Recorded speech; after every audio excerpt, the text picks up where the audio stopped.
Olá, estudante, seja muito bem-vindo a mais uma aula do nosso curso de Legislação Tributária Federal. E nessa aula aqui, nós vamos estudar os créditos na revenda de bens de produção, ok? Nós vamos ver, como fica o creditamento na revenda de bens de produção, revenda feita tanto por comerciantes atacadistas como por estabelecimentos industriais. Estudaremos creditamento do IPI no desvio de finalidade. Legal? Então a gente tem uns assuntos bem importantes nessa nossa aula aqui. Sem perder tempo, vamos aqui para o nosso material. Primeiro, relembrar o que são os bens de produção, como fica a equiparação dos comerciantes industriais que revendem bem de produção, para a gente poder entender o creditamento nessas operações, né? Vamos lá. Bom, bens de produção é um conceito normativo que está lá no regulamento do IPI. Isso é importante, nós já estudamos quando vimos a equiparação à industrial dos estabelecimentos, atacadistas de bens de produção, mas eu relembro aqui para vocês, o que são bens de produção? As matérias-primas, os produtos intermediários e os materiais de embalagem, lembrando, que tudo aquilo que não se integra ao produto final, mas é consumido no processo produtivo, tudo isso é qualificado como produto intermediário. Viu aqui? Volta, hein? Olha o inciso 2. Produtos intermediários, inclusive os que, embora não integrando o produto final, sejam consumidos ou utilizados no processo industrial. Mas bens de produção não se resume a matérias-primas, produtos intermediários e material de embalagem. Segue o artigo 610, dizendo que as ferramentas empregadas no processo industrial, exceto as manuais, também são bens de produção, e as máquinas, instrumentos, aparelhos e equipamentos, inclusive suas peças, partes e outros componentes, que se destinem a emprego no processo industrial, mas em princípio, se forem bens do ativo fixo, vão seguir uma disciplina totalmente diferente. Legal? Então, bens de produção, grosso modo, são insumos do processo produtivo que viabilizam a fabricação de um produto. O que ocorre? Muitas vezes, o fabricante do insumo que o industrial precisa não está tão perto assim do industrial. Ou eu, por exemplo, fabrico borracha, uma borracha de alta qualidade, mas não tenho muito contato com o fabricante de pneus. Então aí surgem os chamados intermediários, os comerciantes atacadistas de bens de produção, que são intermediários nessa cadeia produtiva. E qual é o problema desses comerciantes atacadistas? Que eles estão no meio de duas indústrias. Eles estão no meio de processo produtivo. E aí, se esses comerciantes atacadistas não pagarem IPI, a gente tem um problema da quebra da cadeia de creditamento. Legal? Então vejam, olha o que nós temos no regulamento. Equiparam-se a estabelecimento industrial por opção, você já sabe, os estabelecimentos comerciais que derem saída a bens de produção para estabelecimentos industriais ou revendedores. Veja, é uma equiparação por opção. Então, o comerciante atacadista de bens de produção pode ser um contribuinte do IPI se ele quiser. Aí, se você não conhecesse nada desse assunto, você já conhece, que nós já estudamos isso, Mas se você não conhecesse nada desse assunto, você fala, mas professor, quem vai querer pagar tributo? Bom, nesse caso faz sentido, você já sabe que faz sentido. Para quê? Para não cortar a cadeia de creditamento, para não ficar resquícios do IPI perdido na cadeia produtiva.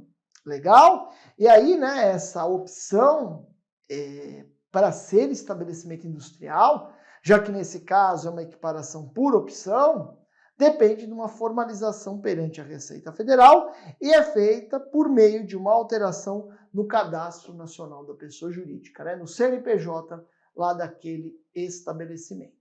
Legal? Mas é uma equiparação por opção. Vamos lá, então. Então, vamos ver a não cumulatividade, e aqui nós estamos falando de crédito da não cumulatividade primeiro, pensando no comerciante atacadista equiparado ou não a industrial. Então, vamos lá. Temos uma empresa A que fabrica borracha, que está vendendo para uma comercial B não equiparada, já que a equiparação é opcional, resolveu não se equiparar. E a empresa B a comercial D, vende para a indústria B, que fabrica pneus. Olha o que acontece. O fabricante de borracha vai pagar IPI de 10. A comercial D não vai ter nenhum IPI devido na saída. Por quê? Porque ela não se equiparou à industrial. E pela não cumulatividade, você já sabe, se você não tem débito na saída, você não tem crédito na entrada.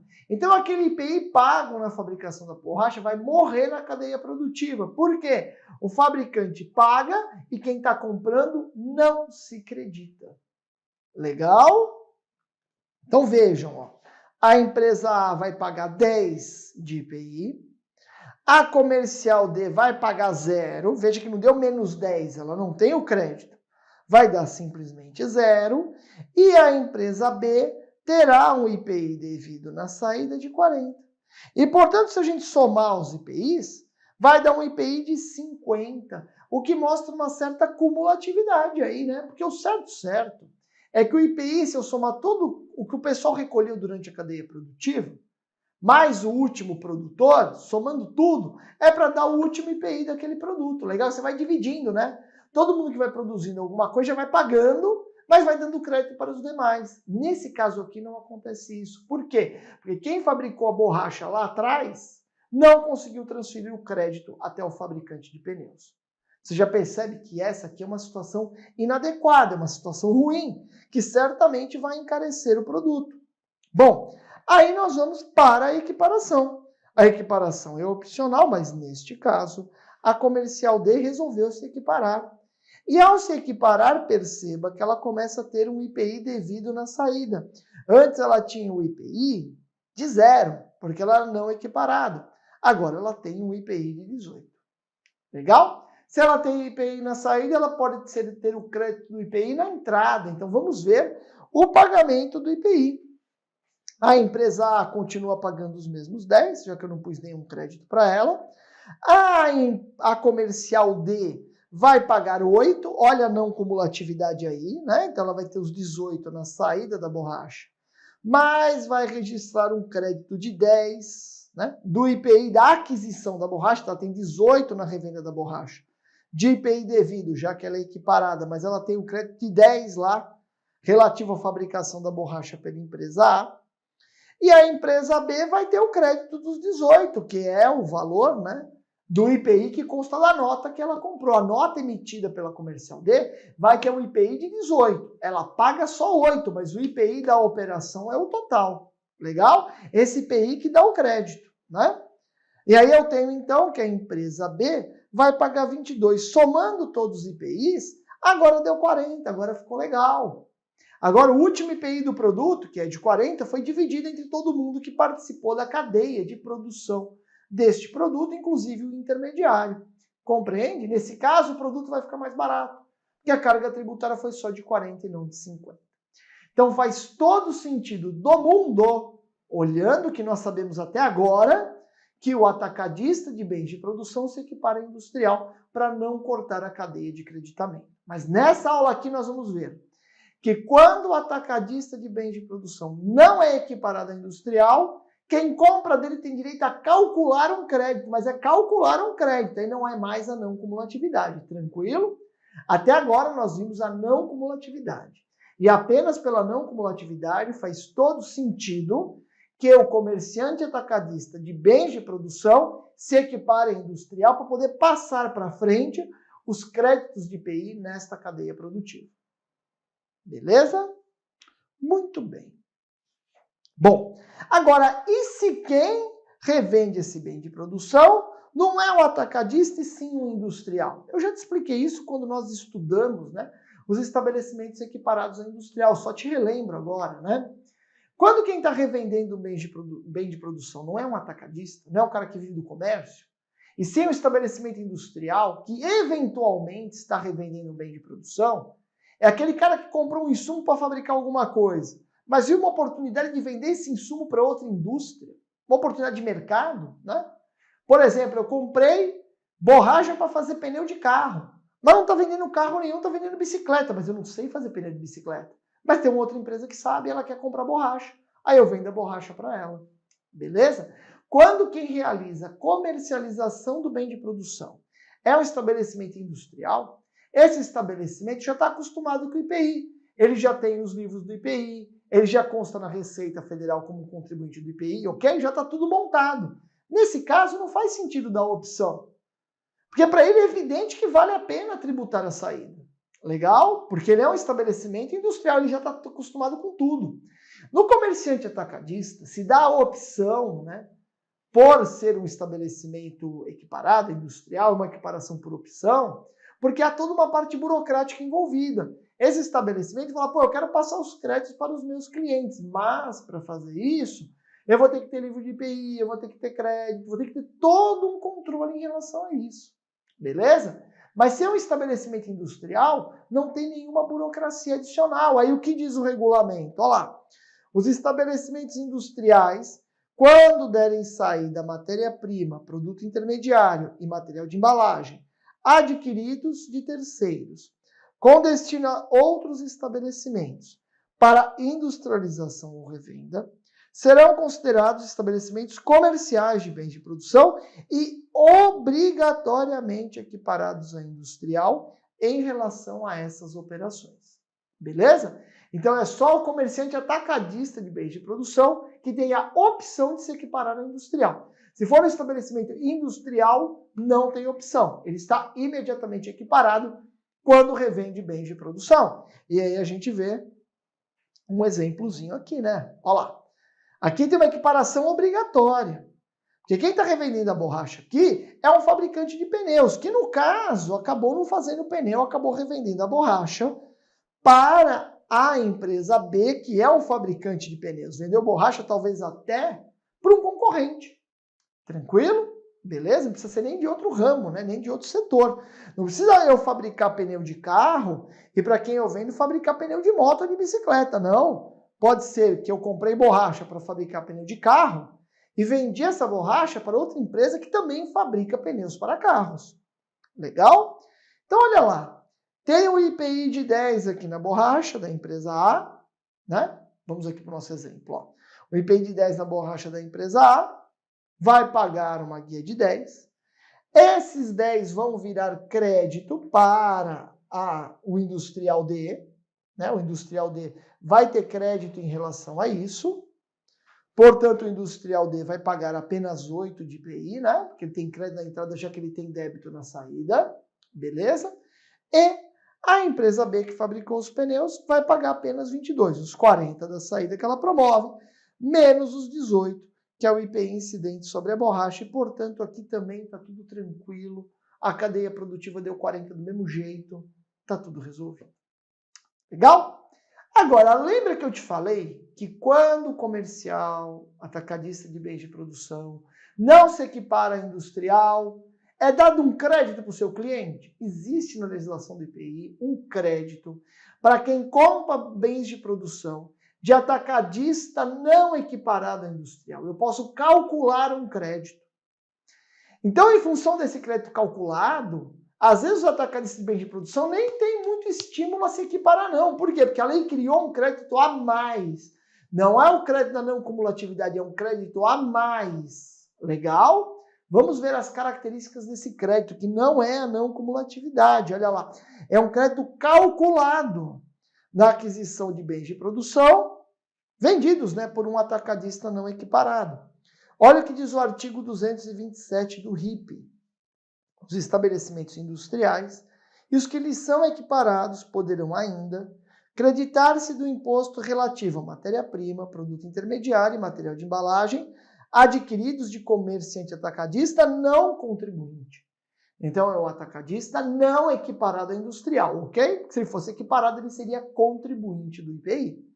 Um atacadista não contribuinte, calculado pelo adquirente, mediante a aplicação da alíquota que estiver sujeito ao produto, sobre 50% do seu valor, constante da respectiva nota fiscal. Então, veja, você vai comprar uma matéria-prima, um produto intermediário, um material de embalagem, de um atacadista não contribuinte do IPI, de um atacadista, então, não equiparado. Na nota fiscal não vai ter IPI, já que ele não é contribuinte, mas você vai poder ir lá no seu livro e calcular um crédito. Como que você calcula esse crédito? Você pega qual é o produto que você comprou? Você vai lá na TIP, de acordo com o produto que você comprou, descobre a alíquota do IPI, pega essa alíquota do IPI e aplica sobre o valor da operação e registra esse crédito nos seus livros. É um crédito calculado, legal? Então não é o da não cumulatividade, porque a não cumulatividade é um crédito sempre real. Aqui nós temos um crédito calculado. É um crédito que não tem base na Constituição Federal. É um crédito que é um verdadeiro benefício fiscal, que foi instituído em lei. Aí você poderia me perguntar, professor, então, existem mais créditos do que a não cumulatividade? Lógico, nós vimos uma lista de créditos, não vimos? Agora nós estamos olhando o primeiro tipo de crédito que não é da não cumulatividade, que se refere à revenda, né, de insumos, de bens de produção, por um atacadista não equiparado. Vamos ver aqui uma continha disso. Olha lá. Então veja. Primeiro eu tenho uma situação em que só há créditos da não cumulatividade. Como se não tivesse essa norma que nós acabamos de ver. Beleza? Só para você ver a diferença da carga tributária, né? Vendo que ó, o cálculo é sobre metade do valor da nota, hein? Metade do valor da nota. Beleza. Então, primeiro, só não cumulatividade. Bom, só não cumulatividade é assim. O A vende para o D, paga um IPI normal, e aí eu coloquei até o lucro, para você perceber o impacto que dá no preço. Beleza? Vai ficar bem claro para você isso. Segue aqui comigo. Então, beleza. Então, nota fiscal de 100, mais o IPI de 10, mas fiz aí como se o IPI estivesse por dentro, para facilitar um pouco nossas contas. Então, seria duplicata de 100, IPI de 10, DARF 10, lucro 90. Tá? Na realidade, o IPI não está no valor da nota, né? Então, aí o resultado seria 100, mas imagina que essa nota aí quer dizer duplicata. Beleza? Um lucro de 90. A comercial D vende o produto por 172. O IPI é zero, porque ela não é equiparada. Ela vai pagar, então, zero e terá um lucro de 72, que é os 172 menos o 100 da aquisição, de novo, né? Tecnicamente, o IPI está fora do valor da nota, beleza? Mas aqui no exemplo, considera que nota fiscal é sinônimo de duplicado, tá? Só para facilitar os nossos cálculos. Seguimos.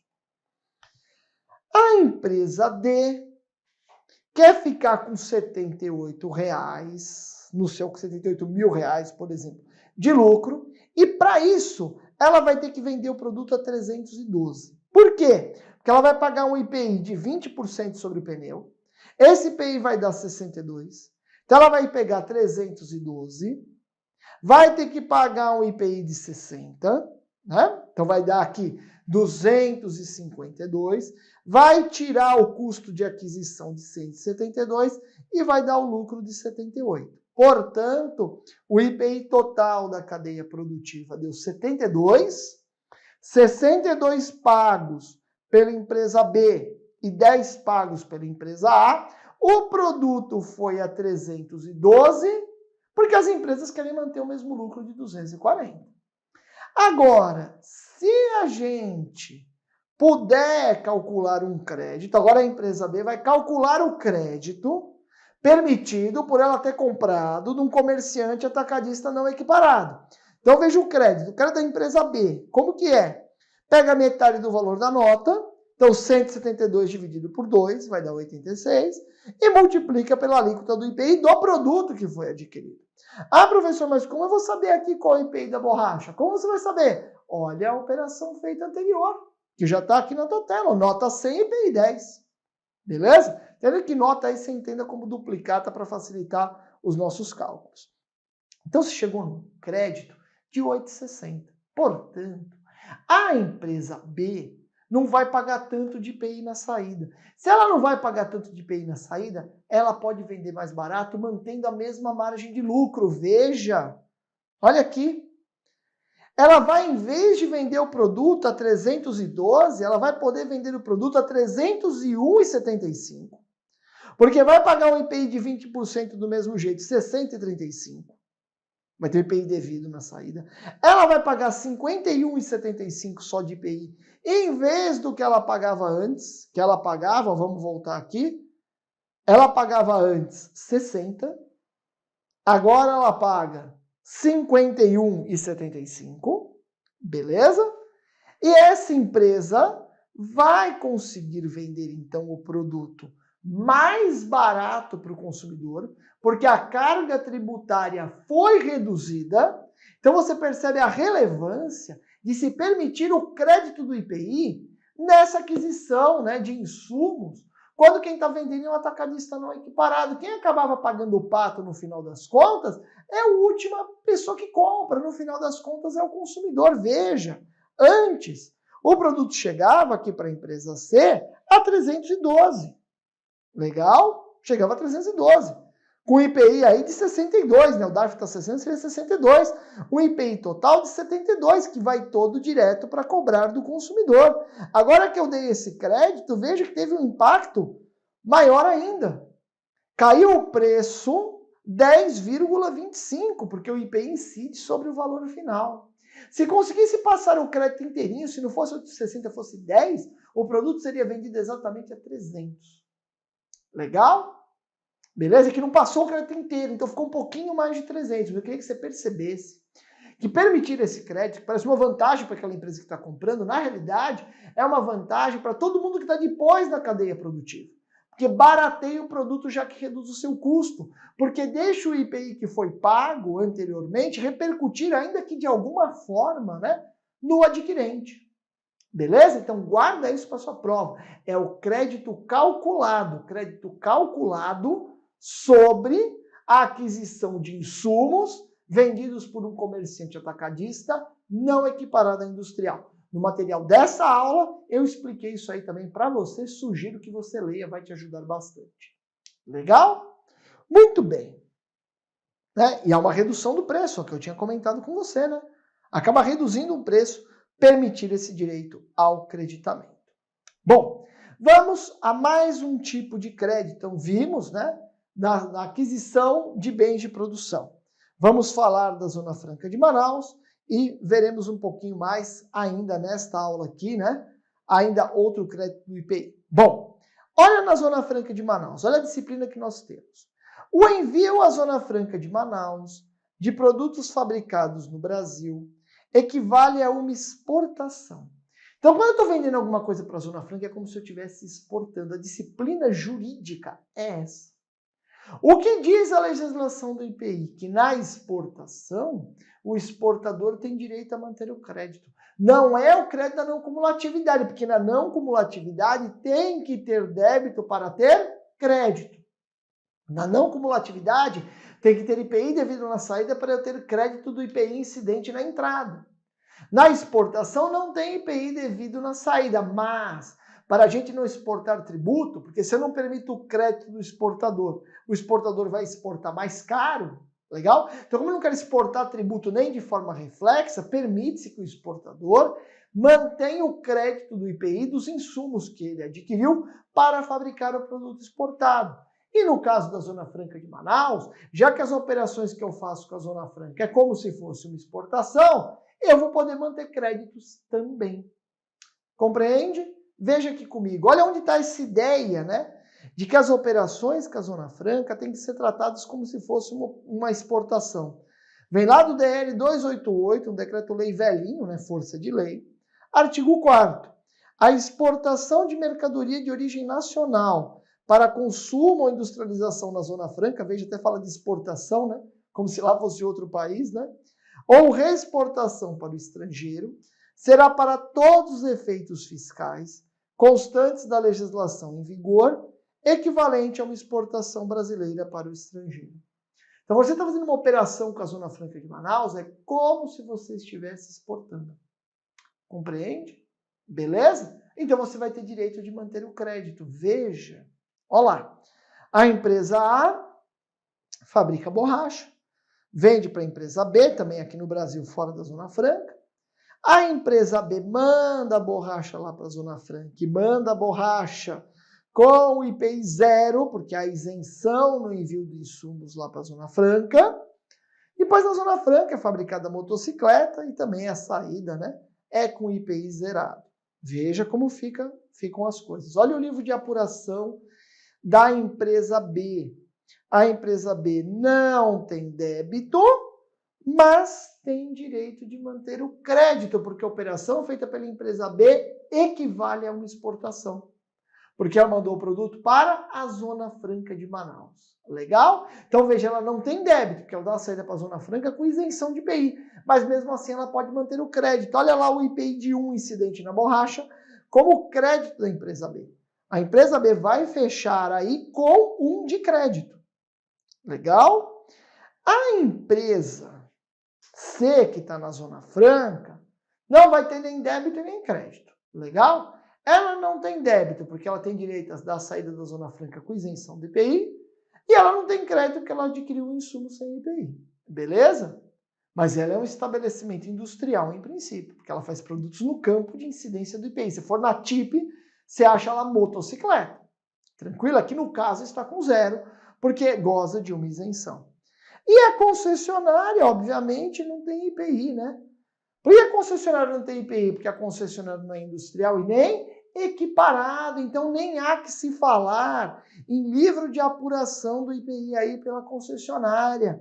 Porque a concessionária não é nem industrial e nem equiparada à industrial, logo ela não vai ter registro, né? Livro de registro de apuração do IPI. Beleza?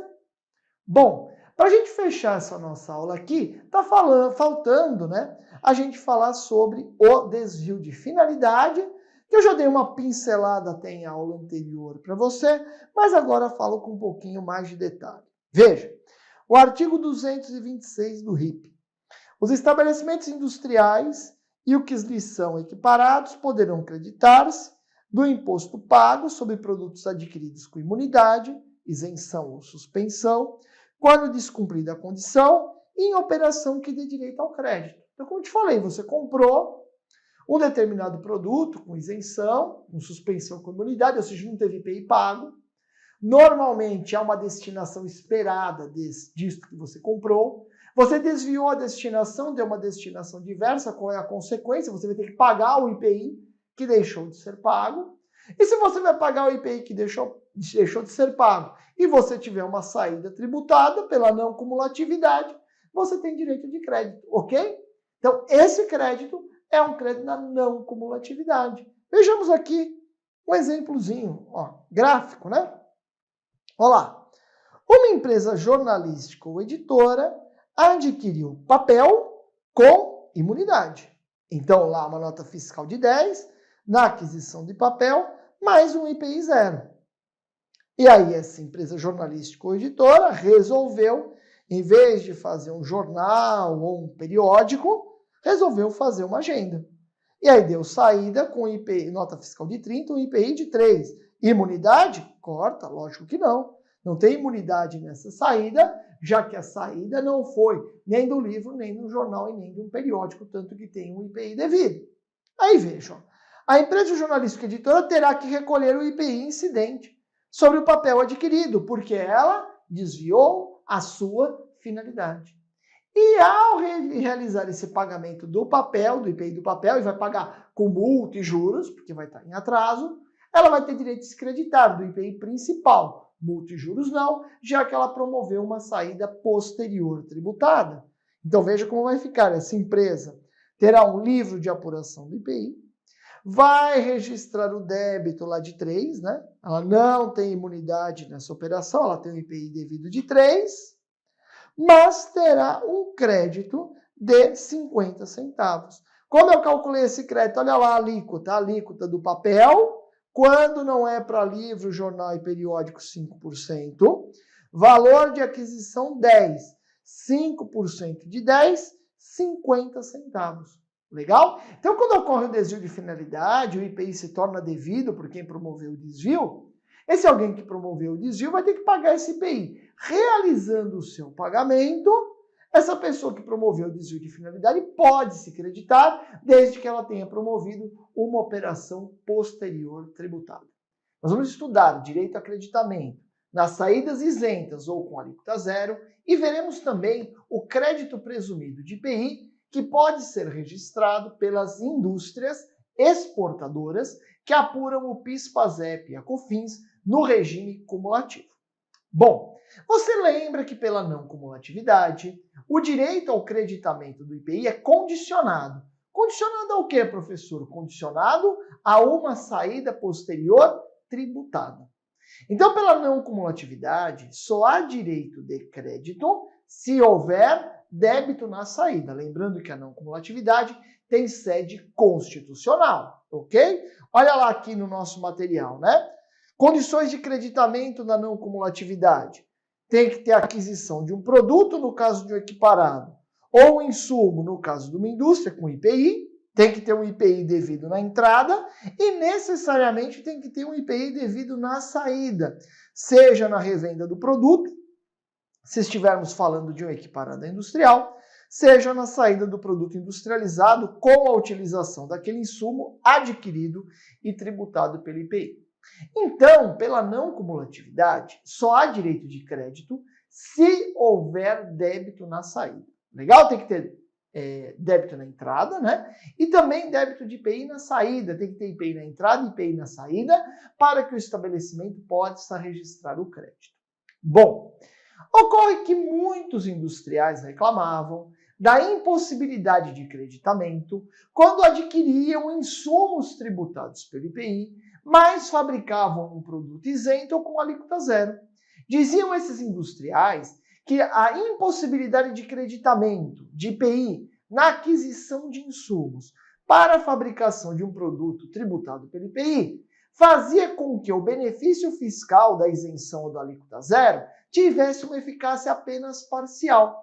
Por quê? Porque continuava aquele industrial suportando o ônus do IPI na aquisição dos insumos e sem direito a crédito, esse IPI virava custo. Legal? Para atender esse pleito, né, dos estabelecimentos industriais, em 1999 foi elaborada a Lei 9779 e a gente vem aqui para o nosso material para entender um pouquinho disso. Veja, ó, quando você tem uma saída com alíquota zero, não cumulatividade, o exemplo aqui, a empresa B adquire borracha e faz pneus, pneus estão com alíquota zero, a empresa B não tem crédito. Muito bem.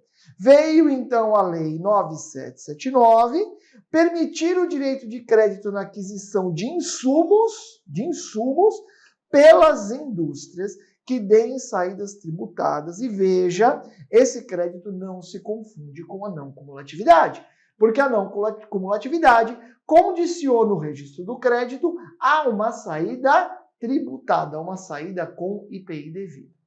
Pela Lei 9779, o estabelecimento industrial, e a Lei 9779 é só para industrial, ela trata da aquisição de matérias-primas, produtos intermediários e material de embalagem, portanto, trata da aquisição de insumos, e permite o creditamento quando a saída é isenta ou com alíquota zero. A isenção do IPI necessariamente tem que constar em lei. E a alíquota zero do IPI está onde? Na TIP. Legal? A isenção quem dá é o legislativo. A alíquota zero quem dá? O executivo, ao mexer lá na TIP. Beleza? Legal.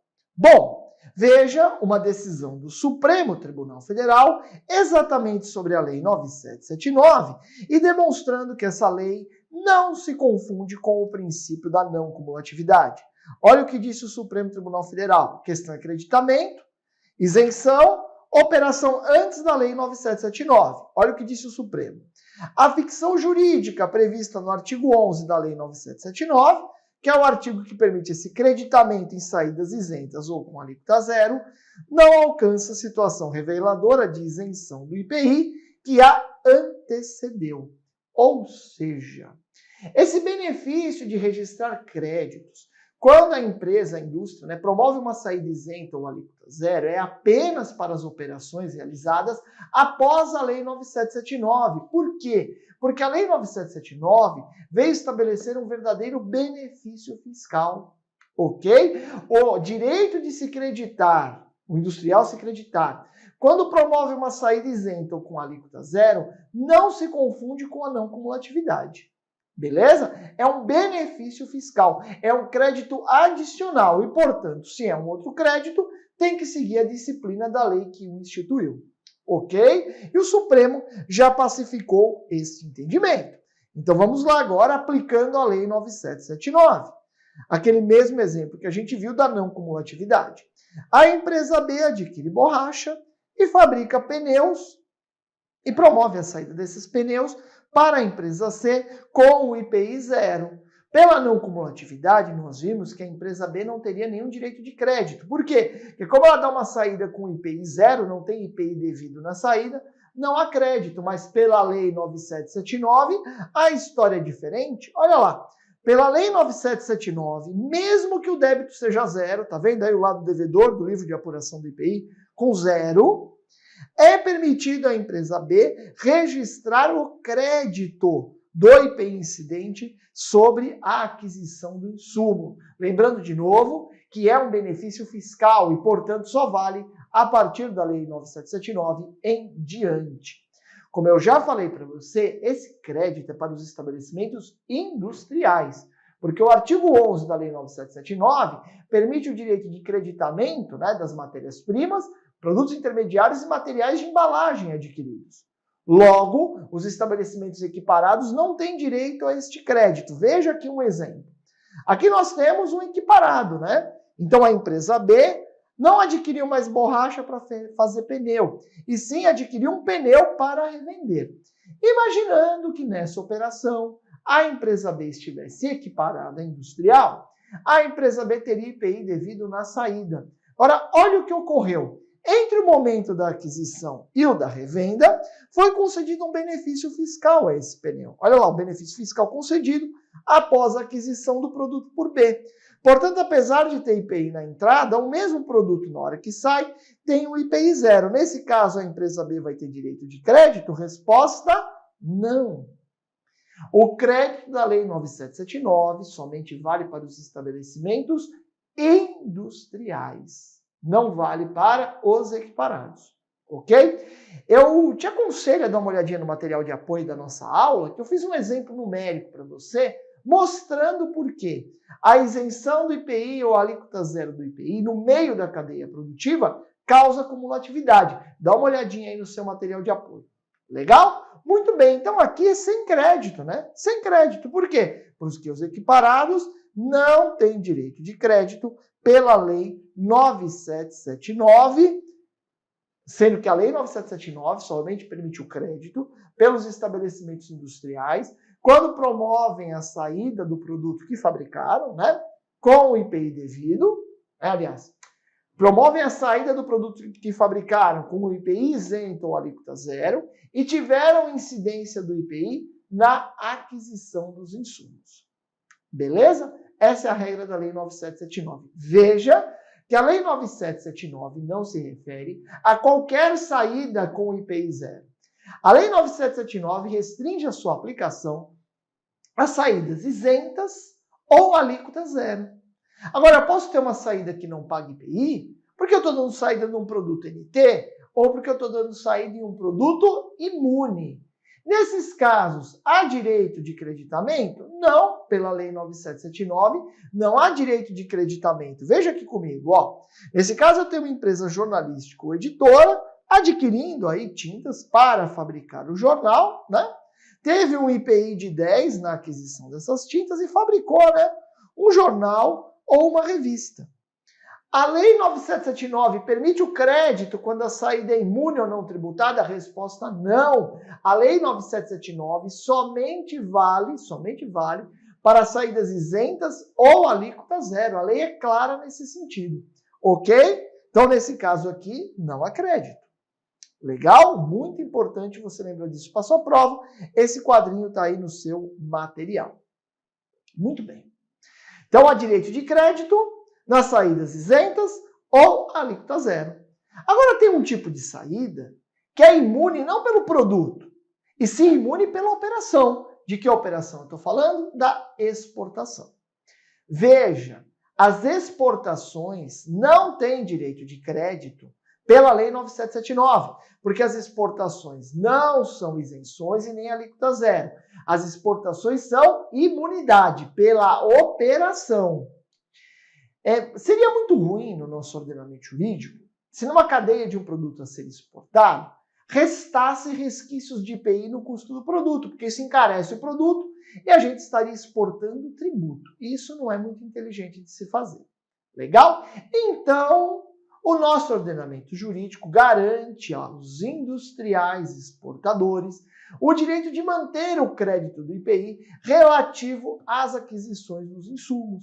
Então, veja, se eu tiver uma saída sem IPI e for alíquota zero, eu tenho crédito. Se for isenção, eu tenho crédito. Se for exportação, eu tenho crédito. Legal? Se for outras saídas imunes, por exemplo, um jornal, um periódico, não tem crédito. Legal? E se for NT também não tem crédito. Beleza? Vem aqui comigo. Olha lá. Então, esse crédito, né, essa possibilidade de manter crédito na exportação está no nosso ordenamento jurídico prevista na Lei 8.402 de 92, porque no final das contas é ela que acaba garantindo esse crédito. Legal? A Constituição prevê a imunidade, mas a garantia do crédito acabou sendo tema de lei ordinária, mas não tem dúvida que o exportador tem direito a manter esse crédito. Veja no regulamento do IPI, onde está disposto esse direito de crédito na exportação direta, né? Lembrando que exportação direta, quando você é o fabricante e o seu cliente é a empresa estrangeira. Você que está exportando. Nós vamos ver logo na sequência as exportações indiretas. Beleza? Mas por hora estamos nas diretas. Legal. Olha o que diz o regulamento do IPI, artigo 238. É admitido o crédito do imposto relativo a matérias-primas, produtos intermediários e material de embalagem, ou seja, é permitido o crédito do IPI sobre os insumos adquiridos para emprego na industrialização de produtos destinados à exportação para o exterior, saídos com imunidade. Então, não tem dúvida nenhuma de que existe direito a acreditamento, né, do industrial exportador. Ah, professor, e quando quem exporta não é um industrial? Bom, se quem exporta não é um industrial, não pode manter crédito. Legal? O crédito, a possibilidade de manutenção de crédito na exportação é para o estabelecimento industrial. Tranquilo? Seguimos, né? E quem adquire um produto, então, e o exporta, não tem direito a esse crédito, como eu falei para você. Esse crédito é para o estabelecimento industrial. Agora, além das exportações diretas, existem também as chamadas exportações indiretas, né?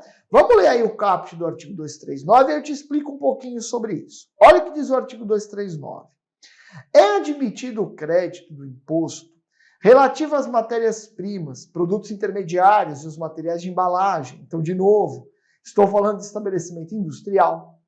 Insumos esses adquiridos para emprego na industrialização, de produtos saídos com suspensão do IPI e que posteriormente sejam destinados à exportação. O que é isso? Eu não estou exportando direto, mas eu estou vendendo para alguém e este alguém vai exportar. Nós já estudamos um caso de exportação indireta, né? As trading companies, você conhece. Quando eu vendo para uma trading company, eu tenho o direito de dar a saída com suspensão do IPI.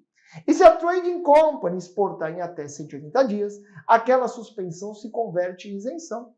Beleza? Legal. E aí eu dei uma saída com suspensão, mas eu quero manter o crédito para que o impacto do IPI na cadeia produtiva seja zero, já que o produto está sendo exportado. Legal? Então, exportação indireta, quando a gente vislumbra que está numa cadeia produtiva de exportação e alguém nessa cadeia pode dar uma saída com suspensão do IPI, esse alguém não vai ter IPI devido na saída, já que deu uma saída com suspensão do IPI, mas vai poder manter o crédito na entrada. Legal? E isso vale para os estabelecimentos industriais. Ok? Aí o nosso regulamento fala quais são as exportações indiretas que permitem este creditamento. Primeira hipótese. Produto fabricado com insumos importados com suspensão, drawback, e remetidos diretamente a empresas industriais exportadoras. O que aconteceu aqui?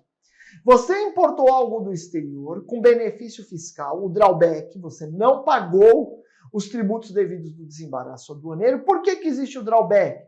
Para você poder importar insumos sem pagar os tributos, já que você vai usar o que importou para fazer um produto a ser exportado, compreendeu? Então é uma forma de baratear a exportação de forma transversa. Se eu tributo a entrada dos insumos importados para uma indústria que vai fabricar um produto a ser exportado, essa indústria tem um desembolso de dinheiro. Ia virar crédito para ela, já que ela vai exportar, mas ia ter um desembolso de dinheiro. Isso não seria legal. Ok?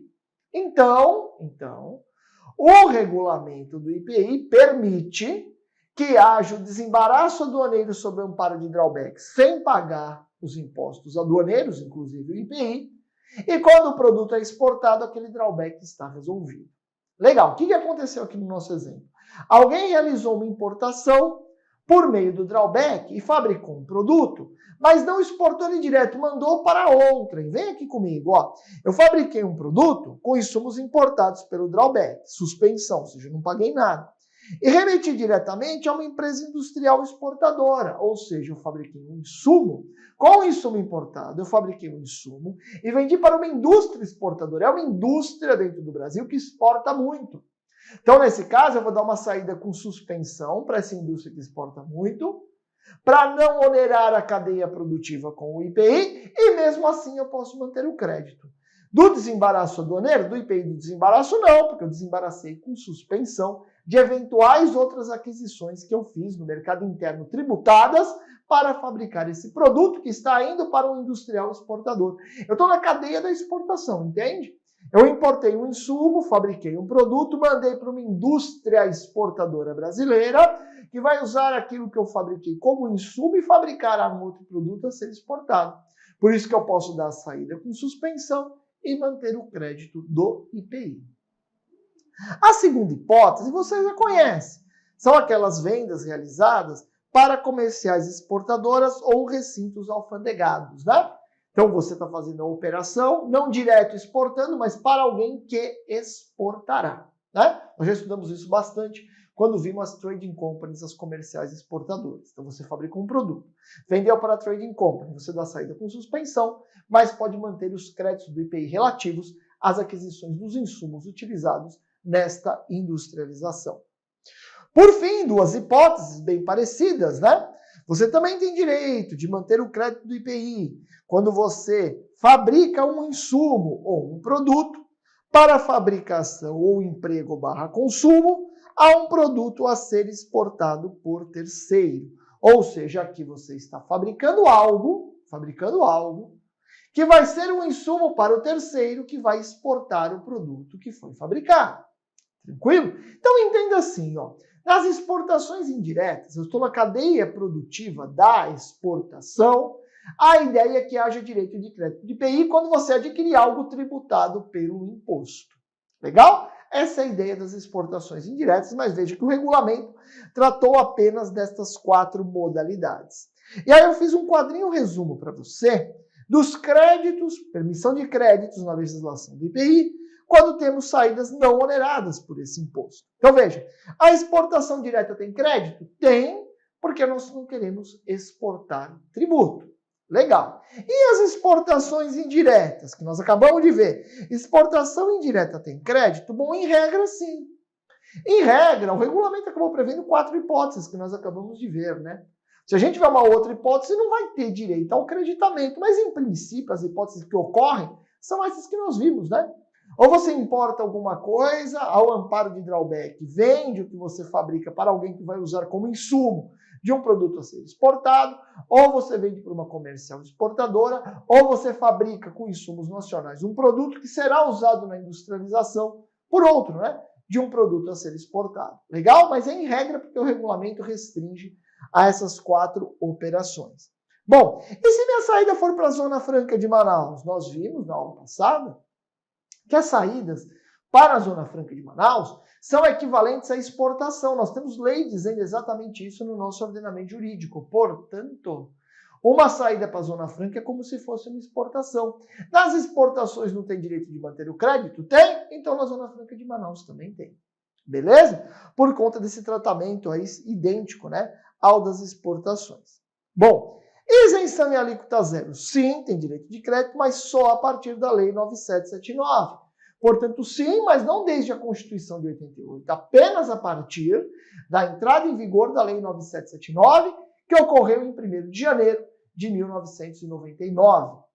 E as saídas de produto imune, quando o produto é imune, tá? Não a exportação. Na exportação, o que é imune é a operação. Legal? Agora, e quando a imunidade for do produto? Quando a imunidade for do produto, não tem direito de crédito. E quando o produto é NT, também não tem direito de crédito.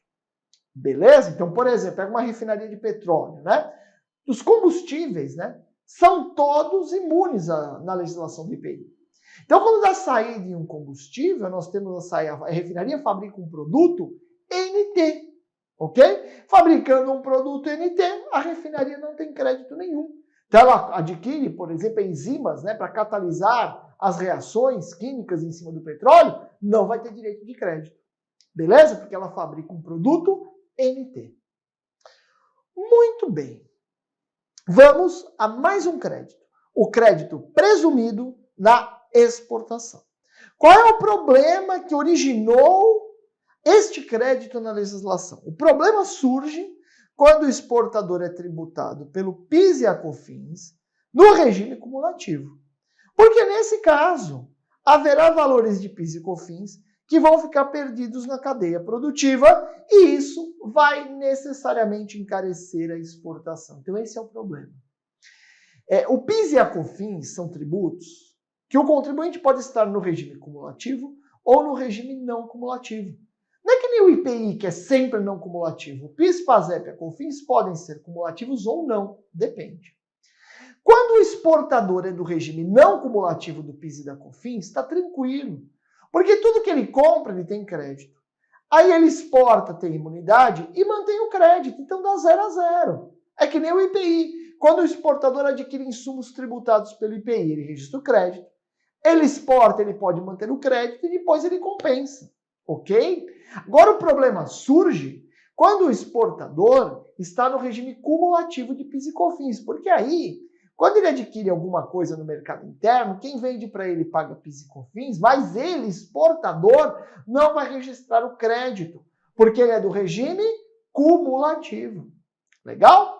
E aí a legislação, em vez de permitir um crédito, então, de PIS e COFINS para esse exportador, já que o problema surgiu no PIS e COFINS, a solução do legislador foi prever um crédito de IPI.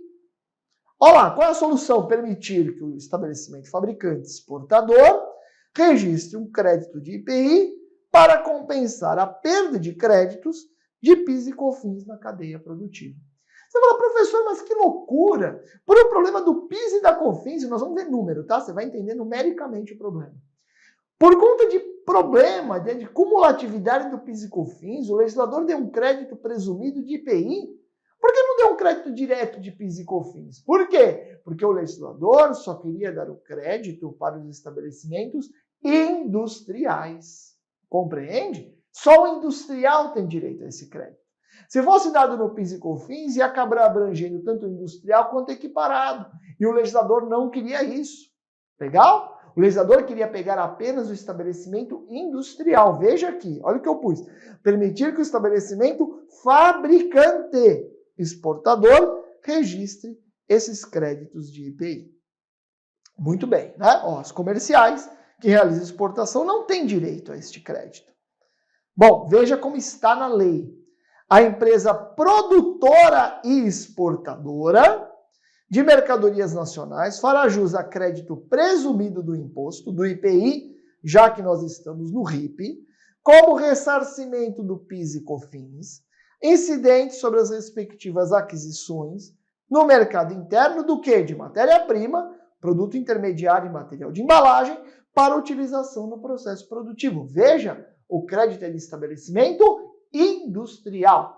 Crédito relativo à aquisição de insumos. Beleza? E veja no parágrafo 5º, o disposto desse artigo não se aplica às pessoas jurídicas produtoras sujeitas à incidência não cumulativa do PIS e COFINS.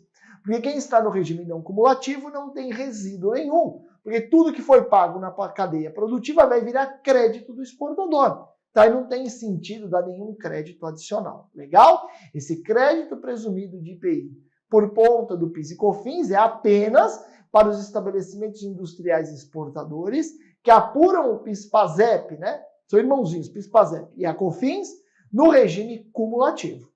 Legal?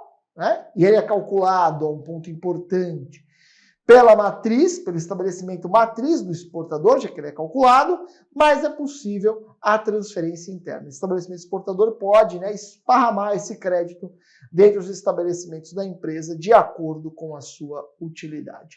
Veja um exemplo numérico, só um ponto. Ó. Eu fiz um exemplo numérico para você ver exatamente sobrando o resíduo de PIS e COFINS. Legal? Vem aqui comigo. Olha lá. Então a empresa A vende borracha para a empresa B. A empresa B é uma industrial exportadora, porque ela vende lá para os Estados Unidos e vende pneus. Veja, a empresa A pagou 10 de PIS e COFINS, 10, aliás, de IPI e 9,25 de PIS e COFINS. A empresa B não tem nada de IPI e nada também de PIS e COFINS, já que ela exportou. Veja, o DARF de IPI da empresa B é 0 e ela pode manter o crédito do IPI de 10. E a empresa B também não paga PIS e COFINS, mas pode manter o crédito do PIS e COFINS de 9,25. Portanto, o resultado de IPI mais PIS e COFINS nessa cadeia produtiva é 0. Porque tudo que foi pago pela empresa A virou crédito da empresa B, já que a empresa B está no regime não cumulativo do PIS e da COFINS. Agora, e se ela estiver no regime cumulativo? Bom, se ela estiver no regime cumulativo, no IPI não muda nada. O 10 de IPI pago pela empresa A continua virando crédito para a empresa B, mais os 1,65 de PIS pago pela empresa A e os 7,60 de COFINS pago pela empresa A não viram crédito da empresa B. Ela não tem crédito de PIS e COFINS e, portanto, vai sobrar um resíduo. Se eu somar os débitos, o valor pago pela empresa A, e tirar os créditos de B, o IPI vai dar 0, mas o PIS e COFINS vai dar um valor recolhido de 9,25. 9,25 que vai ser custo da empresa B e que vai encarecer a exportação. Aí qual a solução da nossa lei? Vamos dar um crédito de IPI, um crédito presumido, ou seja, um crédito fictício, um crédito calculado de IPI para a empresa B, para reduzir esse problema desse resíduo de PIS e COFINS que ficou na cadeia produtiva. Muito bem.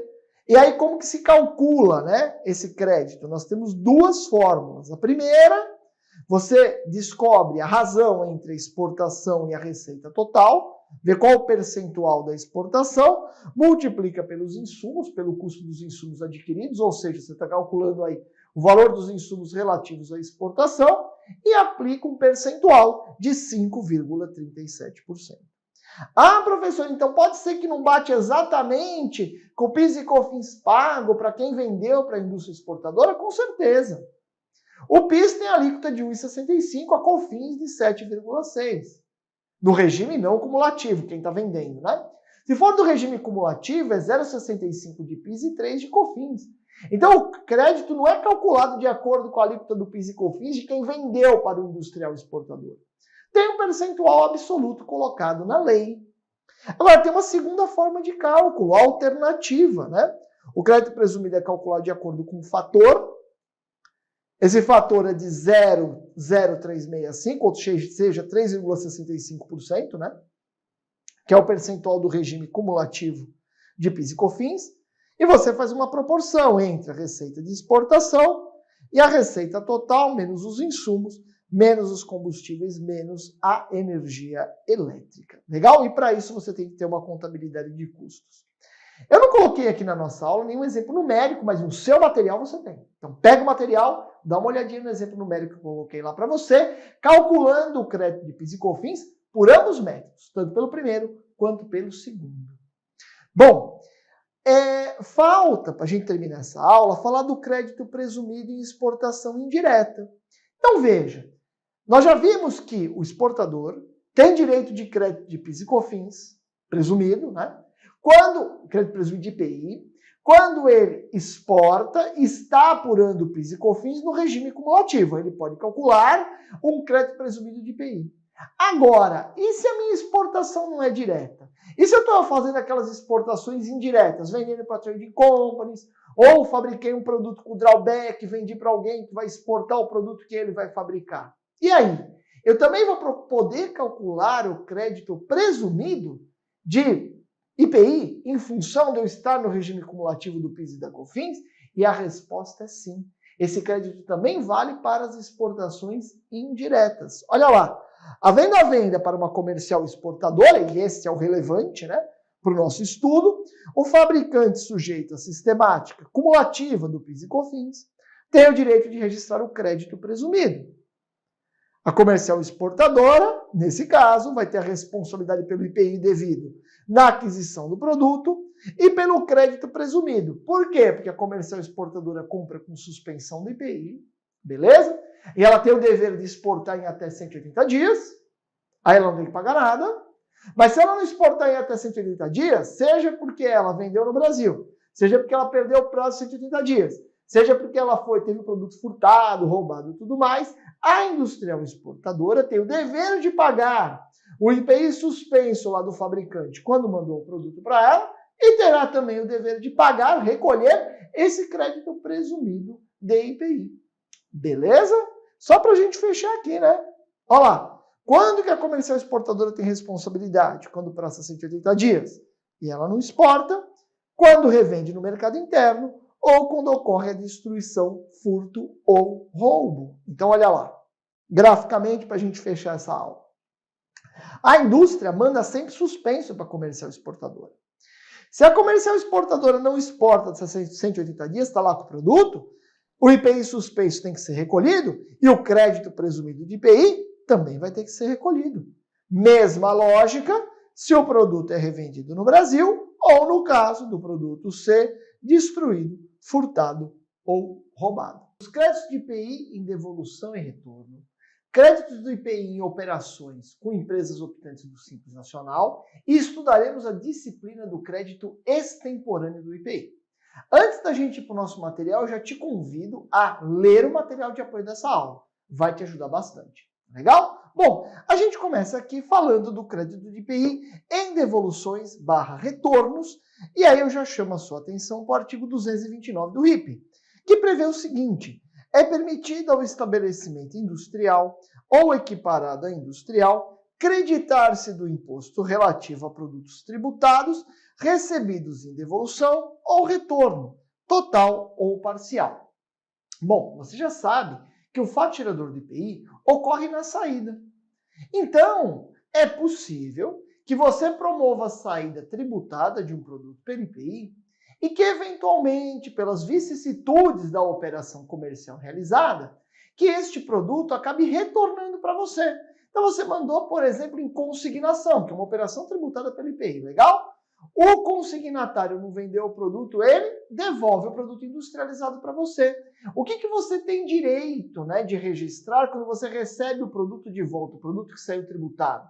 Você tem direito a registrar um crédito, beleza? Você vai lá no seu livro de registro de apuração do IPI e registra um crédito neste retorno exatamente no valor do débito do IPI na saída. Veja que eventuais alterações de alíquota, né, sobre esse produto, alterações ocorridas entre a saída e o retorno, são irrelevantes. Você vai registrar um crédito no retorno exatamente no valor do débito na saída.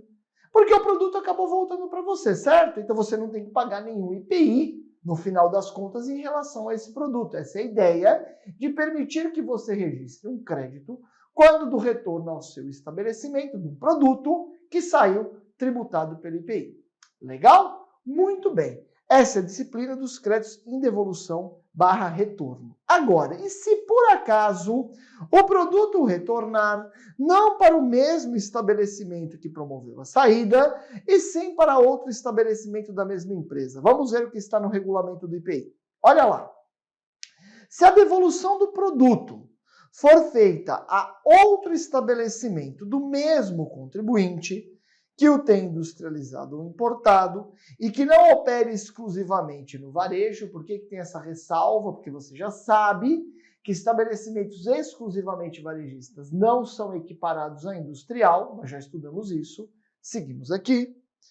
O que o receber, então, o estabelecimento que receber o produto em devolução ou retorno de uma saída promovida por outro estabelecimento da mesma empresa, poderá acreditar-se do IPI desde que registre a nota fiscal nos livros Registro de Entradas e Registro de Controle de Produção e do Estoque ou em sistema equivalente. O IPI é muito físico, né? Os créditos do IPI são créditos relacionados ao produto. Então, quando ocorre a devolução ou retorno do produto para um outro estabelecimento da mesma empresa que promoveu a saída, você não pode registrar o crédito do IPI num estabelecimento diverso daquele no qual o produto retornou. Então, o produto saiu do estabelecimento A com IPI devido de 10. E depois esse produto voltou, mas não voltou para o estabelecimento A, voltou para o estabelecimento B da mesma empresa, ok? Quem vai poder registrar o crédito? O estabelecimento B, desde que ele seja um contribuinte do IPI. Por isso que o exclusivamente varejista está fora desta regra. Legal? Muito bem. Veja, a gente pode ter operações comerciais que resultam em retorno do produto porque deu alguma coisa errada. Então, por exemplo, né, o produto saiu do meu estabelecimento, chegou lá no meu cliente, o cliente não gostou do produto. Beleza? Mas pode acontecer também de a operação comercial realizada ser desfeita. O desfazimento da operação comercial é relevante para fins de estudo do crédito, né, na legislação do IPI, porque você já sabe também que é possível que quem vai promover a saída do produto tenha que registrar o débito do IPI mesmo antes da saída física. Eu te lembro que você emitiu a nota fiscal. Então, emitida a nota fiscal, se o produto não sair até o final do terceiro dia da emissão da nota, no quarto dia ele se considera saído, de forma ficta. Então, você emitiu a nota, mas o produto ainda não saiu. Você foi no seu livro e registrou o débito de IPI. Aí o seu cliente desfez o negócio. Legal? Desistiu da compra. O que você vai ter que fazer? Você vai ter que registrar um crédito, né? Exatamente para anular esse débito que você tinha registrado e que agora não é mais pertinente, tendo em vista o desfazimento da operação comercial. Veja como está isso no regulamento. É ainda admitido ao contribuinte creditar-se do valor do imposto já escriturado no caso de cancelamento da respectiva nota fiscal antes da saída da mercadoria. Veja, o produto ainda não saiu. Legal? Porque se ele sair e voltar, você registra o crédito com base na disciplina, né? Da devolução / retorno que nós acabamos de estudar.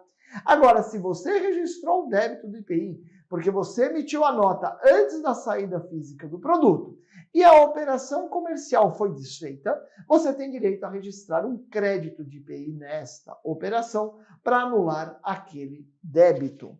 Legal? Muito bem. Vista a devolução / retorno, nós entramos no segundo tema da nossa aula, que é o Simples Nacional, né? Os créditos em operações com empresas optantes do Simples Nacional. E a gente vai começar a explicação disso lembrando que é o Simples Nacional. Você tem que lembrar que a Constituição Federal previu que lei complementar deveria estabelecer um tratamento tributário diferenciado e favorecido, ou seja, mais barato, para as microempresas e empresas de pequeno porte. E que esse tratamento tributário diferenciado e favorecido, né, ele teria um caráter nacional e se aplicaria obrigatoriamente a alguns tributos. O IPI não está dentre os tributos que obrigatoriamente tinham que estar no Simples pela Constituição Federal. Mas a Lei Complementar 123 de 2006, que instituiu o Simples Federal, colocou o IPI na sistemática do Simples. Então, o estabelecimento industrial ou equiparado que opta pelo Simples Nacional vai pagar o IPI na sistemática do Simples. Veja aqui comigo, olha o que diz lá a Constituição Federal. Cabe à lei complementar, e hoje nós temos, é a Lei Complementar 123 de 2006, estabelecer normas gerais em matéria de legislação tributária, especialmente sobre, e aí vem o que nos interessa aqui, né? A definição de tratamento diferenciado e favorecido para as microempresas e empresas de pequeno porte, inclusive regimes especiais ou simplificados, no caso do ICMS, no caso da contribuição previdenciária patronal, da COFINS, da CSLL e do PIS. Veja que o IPI não está aí, mas o Simples Nacional alcança o IPI. Beleza? É a disciplina da Lei Complementar 126 de 2003. Vamos ver como que o Simples Nacional aparece no regulamento do IPI. Nós vamos para o artigo 177. Olha o que nós temos lá. A microempresa e empresa de pequeno porte, contribuinte do imposto, então estou falando de industrial, estou falando de equiparado, optante pelo Simples Nacional e que atenda ao disposto na Lei Complementar 123, que é a Lei Complementar do Simples Nacional, deverá recolher o imposto mensalmente, em conjunto com os demais impostos e contribuições, nos termos especificados na referida Lei Complementar. Portanto, os estabelecimentos industriais e equiparados que estão no Simples pagarão o IPI na sistemática do Simples Nacional. Não pagarão o IPI de forma apartada. O IPI está incluso na sistemática de apuração do Simples Nacional. Ok? E aí, muito bem. Seguindo aqui no regulamento. O recolhimento do imposto na forma do caput não exclui a incidência do imposto devido do desembaraço aduaneiro dos produtos de procedência estrangeira. Isso é super importante. Guarde para a sua prova. Os tributos aduaneiros não estão no Simples Nacional. Por quê? Porque no Simples Nacional estão aqueles tributos que as empresas devem normalmente pelas suas operações. Compreende? Então, por exemplo, está no Simples Nacional o ICMS. Porque quem tem atividade comercial é natural comprar e vender produtos, circular mercadorias. Uma indústria que esteja no Simples vai pagar ICMS e vai pagar IPI. Todas as empresas pagam PIS e COFINS sobre o seu faturamento. Imposto de renda também é comum, contribuição social sobre o lucro líquido também é comum. Agora, aqueles tributos que incidem em operações específicas, não faz sentido estarem no Simples Nacional. Portanto, não está no Simples Nacional IOF, não está no Simples Nacional, né, nenhum tributo incidente sobre patrimônio, por exemplo, ITR, IPVA, IPTU, não estão no Simples. Sobre operações concretas e pontuais, o ITBI não está, o ITCMD não está, o IOF não está, o imposto de importação não está. Beleza? E o IPI vinculado à importação segue a lógica dos tributos aduaneiros. Por que os tributos aduaneiros não estão no Simples? Porque eu não tenho como, né, conseguir captar no Simples se a empresa fez importação ou não de produtos. Legal? E além disso, né, a tributação aduaneira não tem uma finalidade só arrecadatória. A tributação aduaneira tem uma finalidade de proteger a economia doméstica. Então, nem daria para os tributos aduaneiros, os incidentes, né, do desembaraço aduaneiro, ficarem sujeitos à sistemática do Simples. Então, quando uma empresa importa, ela vai ter que pagar imposto de importação, ela vai ter que pagar IPI se o produto for industrializado, ela vai ter que pagar ICMS, ela vai ter que pagar PIS e COFINS em importação.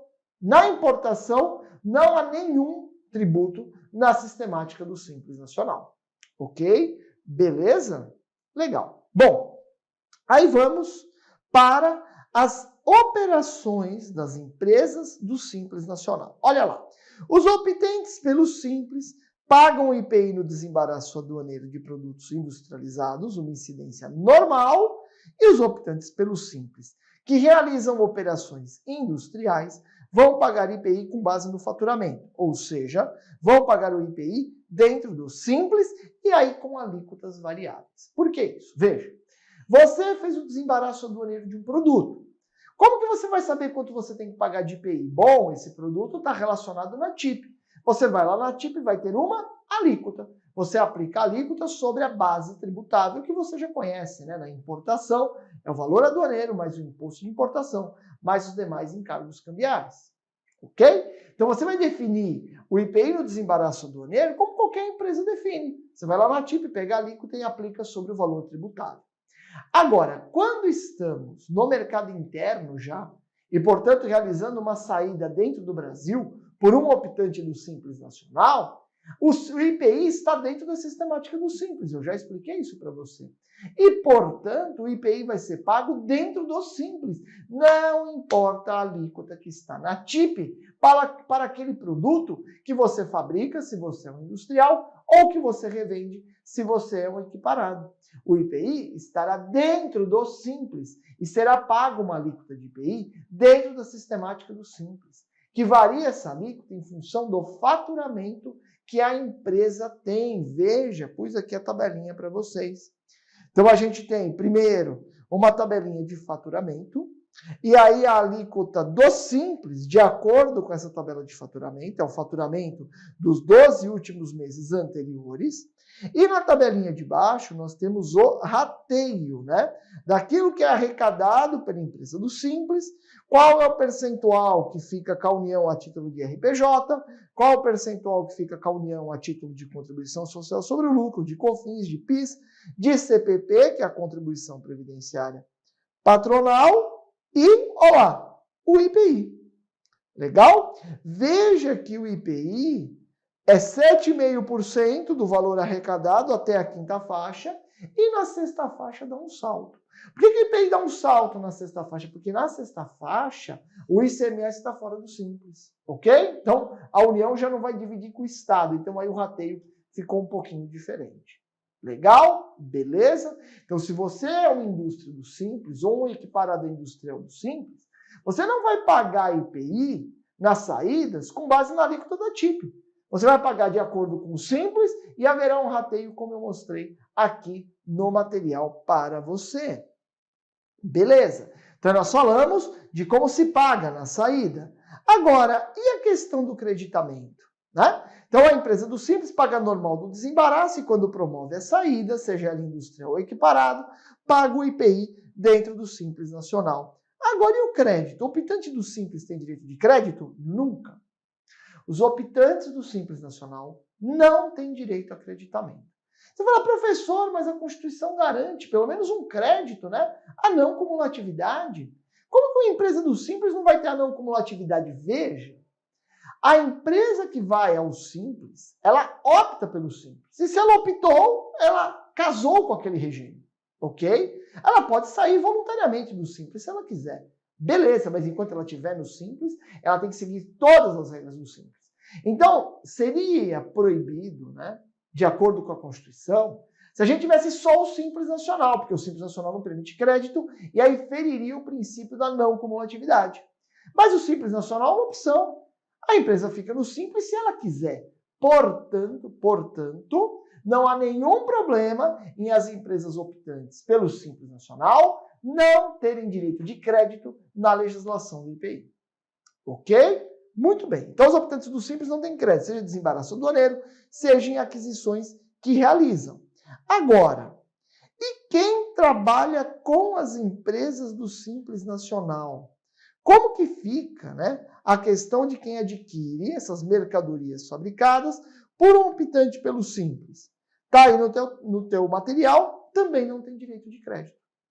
Quem adquire produtos fabricados por empresa do Simples ou importado que a empresa do Simples está revendendo, não tem direito de crédito. Por isso que, às vezes, quem está no Simples Nacional, às vezes não consegue aproveitar todas as benesses desse regime. Por quê? Se você está vendendo um produto final, ok, mas se você está no meio da cadeia produtiva, se você é um fabricante de pneus do Simples, aí você vende para uma montadora. A montadora não vai ter crédito. Se ela compra de uma empresa normalmente tributada, tem crédito. Se ela compra de você, ela não tem. Então é meio estranho ter indústria do Simples no meio de cadeia produtiva, ok? Quando o produto foi fabricado, aí não tem nenhum problema. Tranquilo? E aqui nós estamos falando do IPI, não estamos falando do ICMS.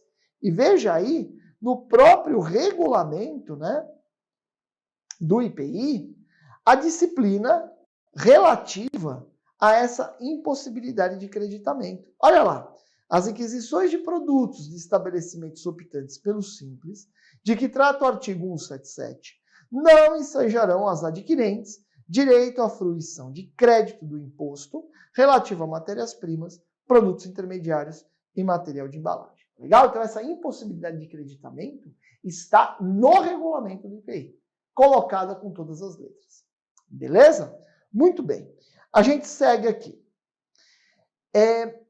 Visto o crédito do Simples, visto o crédito em devolução e retorno, nós vamos para o terceiro ponto da nossa aula, que se refere ao registro do crédito extemporâneo. E aí eu vou te lembrar algumas coisas para a gente poder estudar o crédito extemporâneo do IPI. Vamos lá. Qual é o momento de registro do crédito do IPI?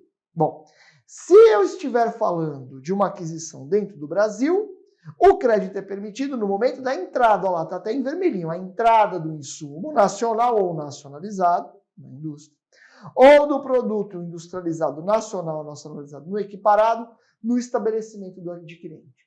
Em operações no mercado interno, o direito de crédito do IPI ocorre no momento da entrada.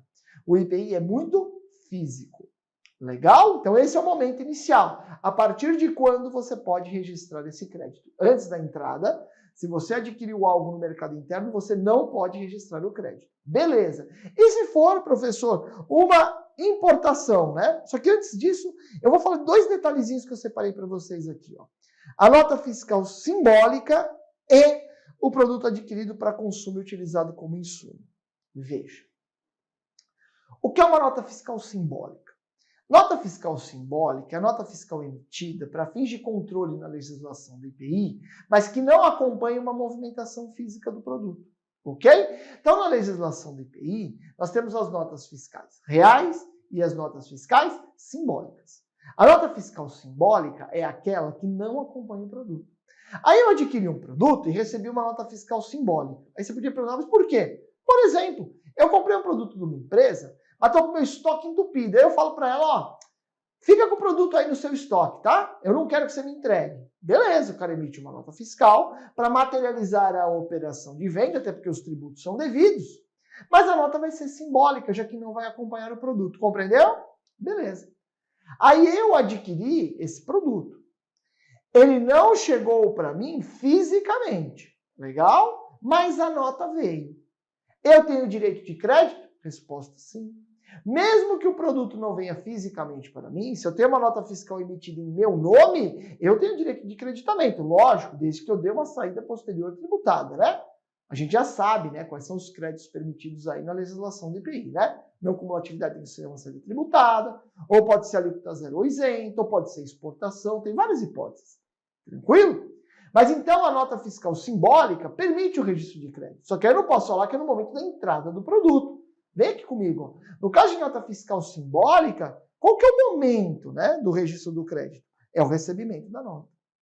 E se por acaso o produto foi adquirido, né, para consumo e foi utilizado para insumo? Então, quer dizer, você adquiriu algo para consumo próprio. Então, você, por exemplo, comprou um tecido, você é uma indústria de confecções, e você comprou aquele tecido para fazer uniforme para os seus funcionários. Então, como você não ia ter IPI devido na saída, você não registrou nenhum crédito. Aí, de repente, pandemia do coronavírus, um monte de coisa, falou que saber de uma coisa? Eu vou fazer roupa para vender. Aí você pegou aquele insumo que você comprou e você não registrou o crédito. Por que você não registrou o crédito no momento da entrada? Porque você não ia ter uma saída tributada. Mas você deu uma nova destinação para aquele insumo, beleza? A hora que você dá essa nova destinação, a partir desse momento você pode registrar o crédito. Veja aqui, ó.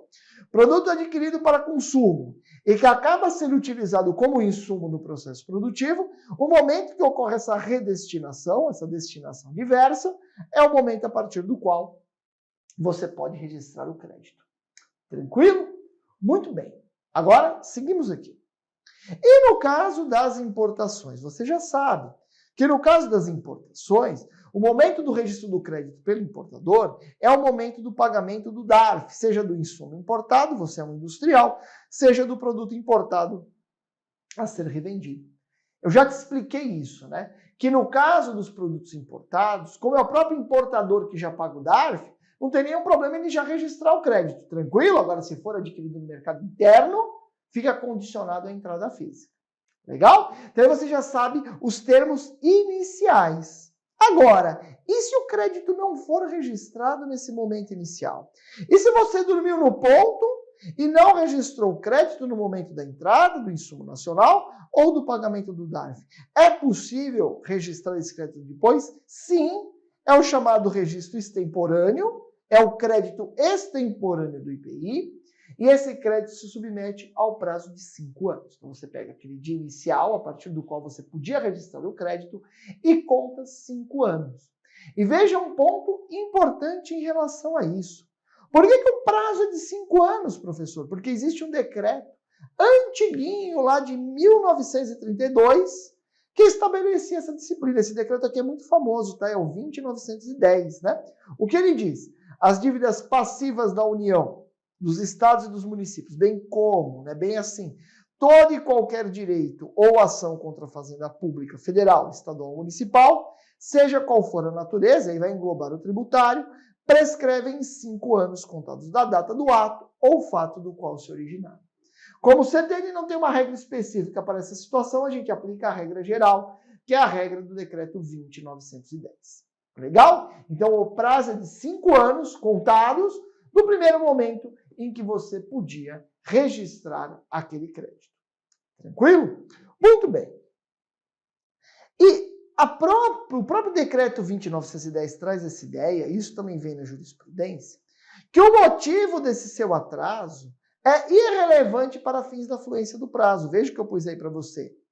É irrelevante que o não registro do crédito decorra de erro do contribuinte ou de óbice colocado pelo fisco.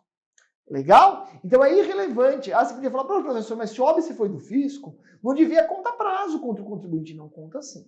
Beleza? O prazo sempre está correndo. E o prazo começa a contar a partir do momento em que o crédito poderia ser registrado. Legal? Sendo irrelevante para fins da contagem do prazo e para o tamanho do prazo, esses 5 anos, se o crédito não foi registrado oportunamente por erro do contribuinte ou por culpa do fisco. Legal? Muito bem. Agora, um ponto importantíssimo. O fato de você ter um equívoco do contribuinte ou um óbice do fisco é relativamente relevante em relação a você pensar em correção monetária deste crédito. Veja, existe um ditado, no direito, que eu até pus no seu material, que é assim: o direito não socorre quem dorme. Então, você tem que defender os seus direitos, sob pena deles até prescreverem. Então, se você não registrou o crédito de IPI oportunamente, por um equívoco seu, é problema seu. Você tem que saber defender os seus direitos e, portanto, não vai ter juros de jeito nenhum e nem correção monetária.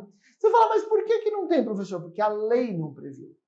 Tranquilo? A lei não previu correção monetária para o crédito extemporâneo do IPI.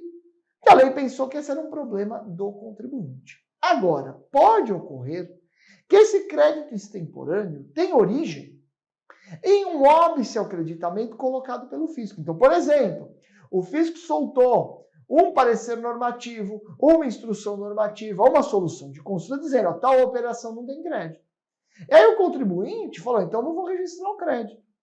Depois o contribuinte, vem um advogado lá, fala, pô, mas que bobeira, você tem direito de registrar. Aí o contribuinte percebe que o fisco estava errado em vedar o seu registro de acreditamento.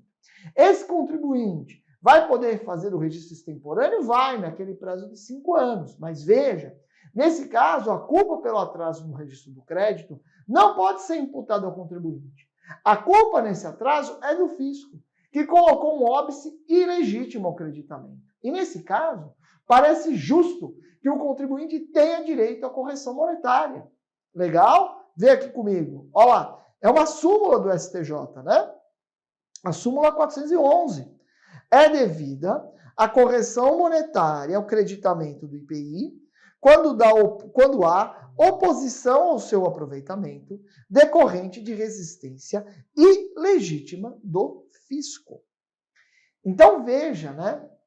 Peraí que eu voltei aqui, né? Então veja, mesmo não tendo previsão legal dessa correção monetária no crédito extemporâneo, o STJ reconheceu a possibilidade desta correção monetária como forma de tutelar a boa-fé do contribuinte. O contribuinte acreditou no fisco.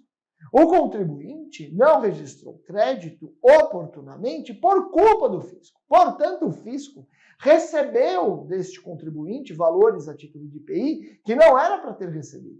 Porque o contribuinte tinha direito de registrar o crédito e não registrou por culpa do fisco. Legal? Então, o STJ pacificou esse entendimento de que há direito à correção monetária, né, no crédito extemporâneo do IPI. Só para fechar essa aula, eu te falo uma coisa. O Brasil, desde a implantação do Plano Real, tem uma disciplina legislativa dizendo que nós não temos inflação, ou seja, se extinguiu a correção monetária em 1995. E aí, quando se fala de correção monetária, notadamente em âmbito federal, é um problema, porque nós não temos um indexador. Portanto, quando se fala hoje em correção monetária, como nesse caso aqui, né? Correção monetária do creditamento do IPI, a jurisprudência entende que o contribuinte tem direito a aplicar o juros Selic. E juros Selic nada mais são do que correção monetária mais juros, beleza? Então, o contribuinte ainda sai em vantagem nesse ponto. Legal? Bom, eu espero que você tenha aproveitado bastante essa aula. Eu te convido a pegar o nosso material de apoio, ler o material. Nós estamos terminando a disciplina dos créditos e o assunto créditos do IPI é um assunto relevantíssimo para a sua prova. Legal? Um abraço para você, bons estudos e até a próxima aula.